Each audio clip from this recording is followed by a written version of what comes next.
This morning I have Gloria Kennard with me. Gloria is the principal at the Woodlawn Elementary School, and she's going to come and share a little bit with us about her experiences at Woodlawn. And I guess one of the things that kind of brought you to mind and caused me to have interest in talking with you a little bit more about your experiences at Woodlawn was an article in the newspaper 3 or 4 weeks ago that talked about children who were homeless in Monticello and White County, and I just find that hard to believe that there are homeless, right here. That's something that happens in another community, not here. So, can you tell us a little bit more about that? Brian, when I was asked to represent all 4 elementary schools as the senior principal, I said I would be glad to, and then the question about homeless stumped me for a while. I was thinking of people under bridges or people who lived on the side of the road or might be camping someplace. And then I realized when we look at what really defines homeless, it's those people, those families who may be living in campgrounds, who don't have an address, who may be also moving in with families. There might be a grandmother and granddad or just an aunt or an uncle, and another family moves in, and then another family moves in. So it's the privacy, it's the space issue. It's also the issue of just what we would consider a normal life.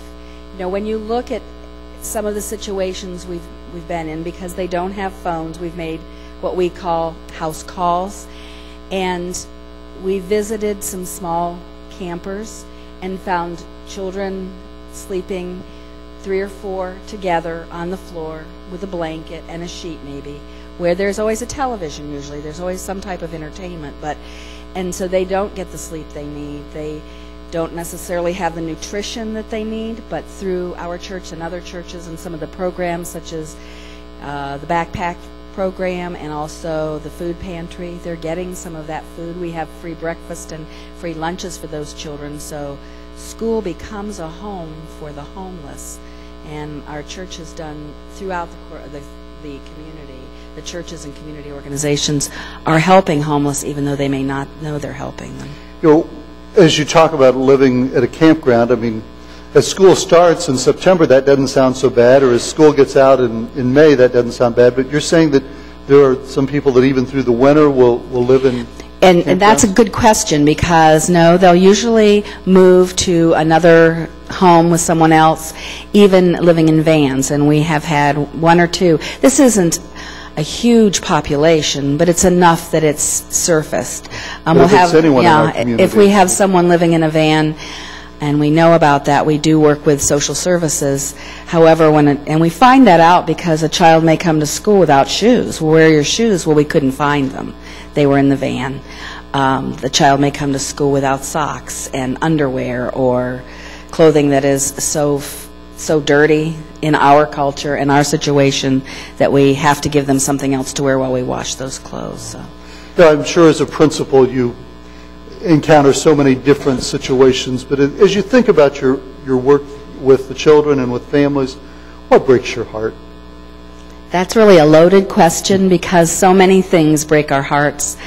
I think the eyes of the children looking up at you, relying on you, thinking that you can make it better in school, and you can make it better in school. Those children whose eyes look up at you and say nothing. For example, one little boy who several years ago, I was disciplining from a bus incident, and we disciplined through teaching respect and responsibility and caring in the elementary schools, some of you know. And I asked this little boy, I said, "Don't you know Mrs. Kennard cares?" No response. "Don't you know she cares?" No response.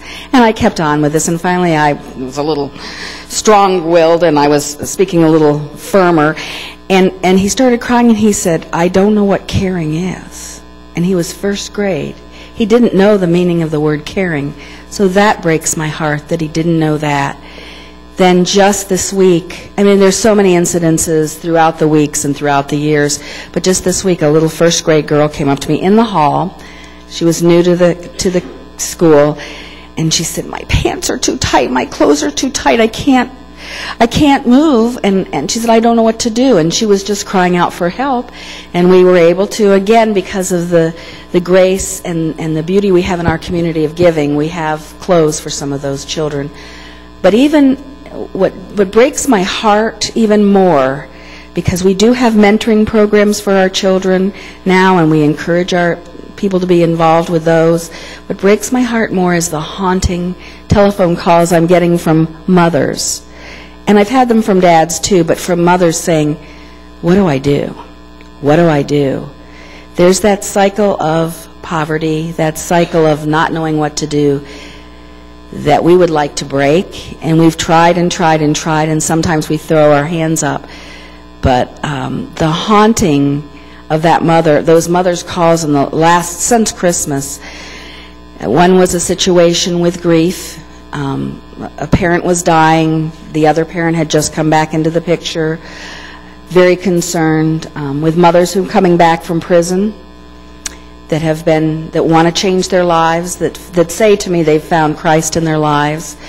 With some other examples, just knowing what to do as far as how to bring their little ones are screaming and running around and they can't do their homework, and mothers just don't know what to do, and it's an injustice to the children, and it's not only mothers, it's injustice to the children, and it breaks my heart, because we say in schools, and now it's not the parent's fault. It's not the child's fault that the parent doesn't know how to parent or is looking for help to parent. So, are there ways that can maybe help those parents that need to be mentored or parented? Well, just within the last couple of weeks, because of so many situations happening, I have enlisted some of our church members who I knew would be strong mentors and had talents. And we've had a church member or two come to me and say, I'd love to do something, and here's my talent. And with the mother who was grieving, we did have a church member help her. It's more about talking, and not even talking to that person, but listening, sifting through what they're saying and guiding them. And as one of our members, Peggy Reedy, was walking out of my office, and she's helping one of the mothers, and Patty and Nancy Leonard back here is helping. We just simply stated, we need a mothers to mothers group. We need a group, an action group that would be there informally for mothers and guiding us together and forming our own parameters, knowing that there are only certain things we can do, but making each other accountable. So we're looking now to form not a formal group, but just let us know if there are talents or things you think you could do, and if we need to call upon you, you're there. We can call upon you, and you can say no, but if you're willing and you know you have a talent or something you can share and you're a good listener, we need that in our community.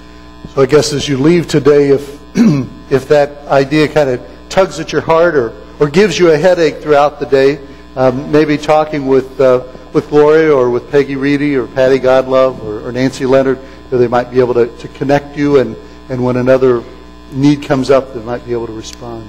Well, thank you so much for coming and sharing with us.